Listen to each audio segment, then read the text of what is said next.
Hi there, are you sick and tired of watching the same old JC applications? Well, I'm here to make this one a little bit more fun. I'm Addison Ackman. I went to junior high at Porta Junior High School. I'm currently a freshman at Porta High School. Laura Puckett was my junior high student council advisor. I went to camp for 2 years and I would absolutely love to go back this summer. Let's just jump right into the questions. My extracurriculars this year include softball, volleyball, scholastic ball, history club, key club, band, thespians, FFA, and I'm currently serving as the class of 2020 freshman class president. To be a leader in my community this year, I rang the bell for the Salvation Army. I worked the IAJHSC Fall Midwest Workshop at Porta. I worked concessions at a lot of home basketball games. I was selected to speak at 8th grade graduation by a committee of our administrators. I won the Daughters of the American Revolution essay contest 2 years in a row. I received the Outstanding History Student Award. I served as the IAJHSC Midwest District Representative for the 2015-2016 school year. I helped set up for the Community Thanksgiving here in Petersburg. I stuffed candy bags for the Menard County Halloween Parade. I organized a bake sale for a CBE student here at Porta who was unfortunately hospitalized. So I pulled together a bake sale behind my junior high softball team and we raised over $1,000. Last weekend I participated in the Porta AC Dance Marathon. I was at the school from 7 p.m. to 1 a.m.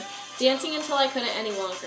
And all of that sleep deprivation the next day all paid off because we raised over $3,000 for St. Jude's Children's Hospital. My most important accomplishment this year. This may seem kind of silly, but at the end of the season volleyball banquet, our coach, Laura Puckett, also known as Lola, gave out awards for different kinds of leadership that she and my teammates saw throughout the year. I received the Do the Dirty Work leader. This meant that I was the first one in the gym, always putting up the net. I was the last one at the gym, always taking down the net. And I was the one doing the not so enjoyable jobs, like crawling under the bleachers just to get a ball. And that's not just because I stand at a astounding 5 foot tall. This meant a lot to me just because I've never really been recognized for the hard work that I do, season after season, practice after practice, sport after sport. I think that this award really shows what kind of leadership I bring to the table. What do you remember the most about camp? The thing that I remember the most from my 2 years at camp is my second year Olympics. I am one of, if not the most, competitive person that you will ever meet. I think it's like a trio of my dad being a football coach, me being the youngest child, and me playing sports my entire life. So I can just remember my council like screaming, and we were really having fun, but we were still using our leadership skills at the same time. And we won, so that made it so much better. And it was muddy. That made it even better. And so I think that that's what I remember the most about camp, because I was having so much fun and I made so many new friendships and I won. So that was the best part. The JC that I remember the most is Sophie Gothar-Alikas. She and I were just a lot alike. She helped me one day during rec time to just sit down and really talk me through the script for skit night, because that's what I was in charge of for the week. And she and I kind of put our brains together and made an awesome skit. So then we were making posters the next day that said "Thank you, JCs," and she wasn't supposed to see it, but she just so happened to walk through the mall where we were making them, and she says, "Is this for me?" And I kind of nodded at her, not wanting her to draw attention to it, but she yells across the mall, "This girl right here is the best delegate ever." That made my week. So whenever I came back my second year, I wasn't expecting her to remember me, because I was one of the 250 delegates that she met that week. But we made eye contact from across the mall, and she practically tackled me because she gave me the biggest hug of my life.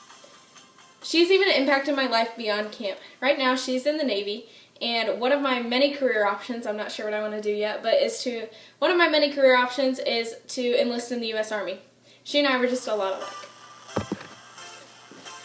So the way that I would love to decorate my cabin is with the University of Alabama everything. I am a huge University of Alabama Crimson Tide fan. So I would like to make my theme Leadership Tide, y'all, because Alabama's slogan is Roll Tide, y'all. And I think that this would be really cool to kind of have like a sports team to, I don't know, I think that that's kind of what cabins are for, is making a name for your cabin, I guess, and yourself.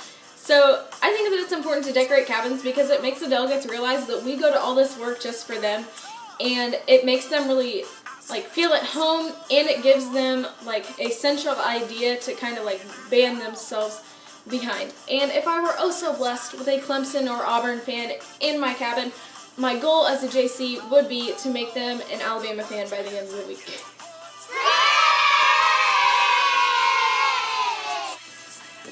What does being a role model mean to you? Well, for me, a role model is somebody that does the right thing all the time. Growing up, I've really been taught the blatant line between right and wrong and wrong and right. That kind of happens whenever you're a principal's daughter. But I think that role models do the right thing because it's their instinct to do the right thing all the time. They don't have to stop and think about it, it's just their instinct for all the time to do the right thing. What does it mean to be a leader at camp? To be a leader at camp, you don't necessarily have to be the most outspoken person. I can really relate to those kids that, aren't the most outspoken people or are really timid and shy. I was like that my first year at camp.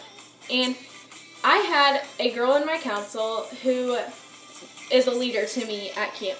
She made everybody in every activity, every discussion, every council meeting feel welcome all the time. And for me, that's a leader at camp, is somebody who involves everyone in every activity. What do you think is the most important piece to being a leader? For me, that's enthusiasm. I'm a very jazz-handsy, jumpy, as you can tell from this video, happy person. I'm very enthusiastic all the time. I've always been told that I should be a cheerleader. But I think that to be a leader, you have to be enthusiastic. Let's face it, people respond to enthusiasm. So to be a leader, people have to respond to you. To be a leader, you have to have enthusiasm. So I think that that's what really makes an awesome leader. Is there anything else you want me to know about you? Well, I would just like to say that I think that all of these leadership positions that I've served in would make me an awesome JC. I served as the district rep. I served as captain on most of my junior high sports teams. I was on exec board both years that I served on student council, treasurer my 7th grade year, vice president my 8th grade year. And all these extracurriculars that I participate in, I still put school first, and I maintained a 3.8 GPA this first semester, and I ranked 17th in a class of 98. So I would just like to thank you for considering me, and I hope to see you this June.